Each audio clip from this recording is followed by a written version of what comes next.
আসসালামু আলাইকুম, welcome back to my another video. ঘ্যাসে চুলায় বানানো 3 ডিমের ভ্যানিলা পাউন্ড কেক রেসিপি আপনাদের সাথে শেয়ার করছি, তাও আবার অ্যালুমিনিয়ামের হাঁড়িতে। এই জন্য শুকনো উপকরণ চেলে নিচ্ছি।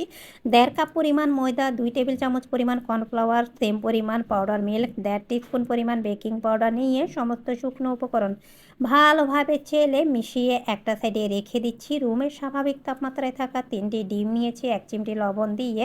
এইবার আমি চিনি দিয়ে ভালোভাবে বিট করে নিচ্ছি। আমাদের উদ্দেশ্য হচ্ছে স্পঞ্জ করা না, ডিমের মেরাং পারফেক্টভাবে ফুলানো বা স্পঞ্জ করা না, আমাদের উদ্দেশ্য হচ্ছে ভালোভাবে চিনিটা মিশে যাওয়া। এর মাঝে কিছুটা কালার দিয়েছি, ভ্যানিলা এসেন্স, 2 টেবিল চামচ পরিমাণ লিকুইড মিল্ক, শুকনো উপকরণ দিয়ে ভালোভাবে মিশিয়ে ব্যাটারটা মোল্ডে ঢেলে আগে থেকে প্রিহিট করা আমাদের অ্যালুমিনিয়ামের হাঁড়িতে এবার দিয়ে দিচ্ছি। দিয়ে 50 মিনিট পর্যন্ত বেক করে নিয়েছি। 50 মিনিটের মাঝে আলহামদুলিল্লাহ আমাদের হয়ে গেল পাউন্ড কেক।